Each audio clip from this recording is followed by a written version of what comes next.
बाकायदा पूरे देश में ये माहौल बनाने की कोशिश की जा रही है या खबर फैलाने की कोशिश की जा रही है कि मुसलमान को इंडिया की जीत से नाराज़गी थी और इस तरह से ये मामला बिगड़ा है और मुसलमानों की वजह से ये सब कुछ हुआ है। ये एक गलत बात फैलाई जा रही है और इस चीज़ से हमें बहुत दुख हुआ है। मुस्लिम कौम को या मुस्लिम समाज को इस तरह बदनाम करने की कोई ज़रूरत नहीं है। मुसलमान भी इसी देश के वासी हैं। ये परसेप्शन चूँकि देश में बहुत सारे लोगों ने पहले से ही बना रखा है कि मुसलमान जो है वो देश विरोधी हैं, और जबकि कहानी यहाँ पर जो शुरू हुई है वो इस तरह शुरू हुई है कि सबसे पहली चीज़ शासन प्रशासन से जिस तरह की चूक हुई है, उन चूकों के चलते यहाँ पर यह हादसा हुआ है। दोनों तरफ के लोगों से की सहमति, शासन की, प्रशासन की मौजूदगी में और बीचवानी में रहकर ये बात रखकर ये बात तय हुई थी कि जामा मस्जिद के इस रूट से किसी तरह का जुलूस नहीं निकलेगा। रात को जो जुलूस निकला उसकी पहली बात तो कोई परमिशन नहीं थी, उसकी कोई आगवानी करने वाला नहीं था। वो एक उपद्रवियों की भीड़ थी। वो इंडिया की जीत के नाम पर मस्जिदों और धर्म स्थलों के बाहर सिर्फ शोर शराबा करना और नारा करना उनका काम था। लोग नमाज से जब निकले हैं तो उस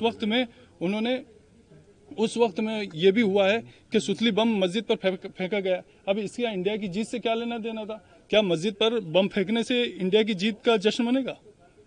ये बहुत बुरी बात हुई है और इस चीज़ का हमें बहुत दुख है कि एक तरफ गलती करने वाले गलती कर रहे हैं, दूसरी तरफ कुछ लोग ऐसे हैं जिनके हाथ में किसी भी तरह का सोशल मीडिया का कोई सा भी प्लेटफॉर्म या आईडी है तो वो उसके थ्रू ये फैलाने की कोशिश कर रहे हैं कि मुसलमान जो है वो देश का विरोधी है और इंडिया की जीत से उसको तकलीफ है वगैरह वगैरह वगैरह। हम इस चीज़ से बहुत दुखी हैं और हम बहुत साफ साफ कहना चाहते हैं कि हमारी मस्जिद न पाकिस्तान में है न हमारे महल्ले बांग्लादेश में है।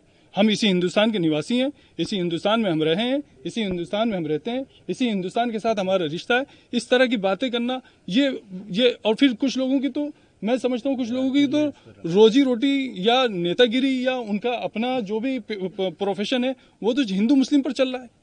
तो उन लोगों के पास पद है या ओहदा है या पावर है, वो इस तरह की बात करते हैं, उनको शोभा नहीं देता। मतलब ठीक है, आप किसी की चापलूसी कर सकते हैं लेकिन आप किसी की बात से उस वक्त तक सहमत नहीं हो सकते जब तक उसमें सच्चाई न हो।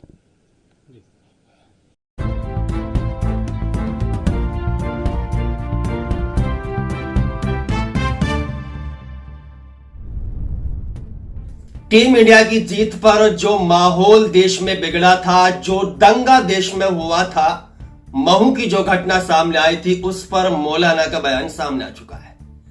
यानी साफ लफ्जों में कहा जाए तो उस दंगे की जो सच्चाई है, उस दंगे की जो रियलिटी है, उस लड़ाई की जो क्लियरिटी है वो आपकी स्क्रीन पर है। हां, सब कुछ यही है। मौलाना ने साफ बता दिया है कि कुछ लोग हैं जो दुकान चलाते हैं, हिंदू मुसलमान के नाम पर उनकी दुकान चलती है और वो नाजायज टुकड़ों पर पलते हैं। उनका सिर्फ सुबह से शाम तक यही काम होता है।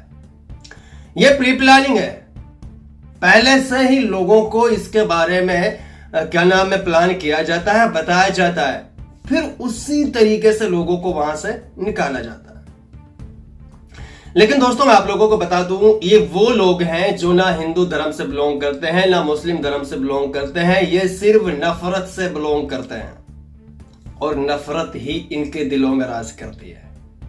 नाजायज टुकड़ों पर पलते हैं, अंधभक्त होते हैं, पूरी तरह से देश को नफरत की आग में झोंकने वाले ये गंदे लोग होते हैं। बाकी बयान आप लोगों ने पूरा सुन लिया है। उस दंगे की पूरी सच्चाई क्या है, उस दंगे का पूरा मामला जो है वो षड्यंत्र है।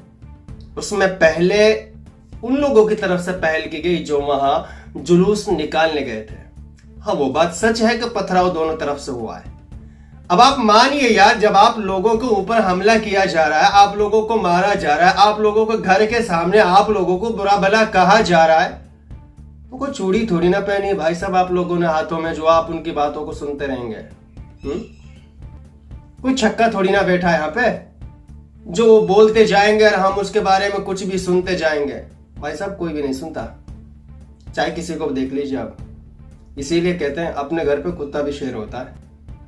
तो बहरहाल पहल किसने की है और शुरुआत किसने की है, ये एक जांच का विषय है और इस पर प्रशासन को जांच करनी चाहिए। कहीं ना कहीं इस मामले में प्रशासन की भी डील देखी गई है और दूसरा इसमें क्लियरिटी के साथ जांच होनी चाहिए। जिन लोगों ने ये दंगा भड़काया है, जिन लोगों ने इसकी साजिश रची है, जिन लोगों का हाथ इस दंगे के पीछे है, उन्हें सजा मिलनी चाहिए। बाकी आप लोग इस पर क्या कहना चाहते हैं, अपनी राय जरूर शेयर करें।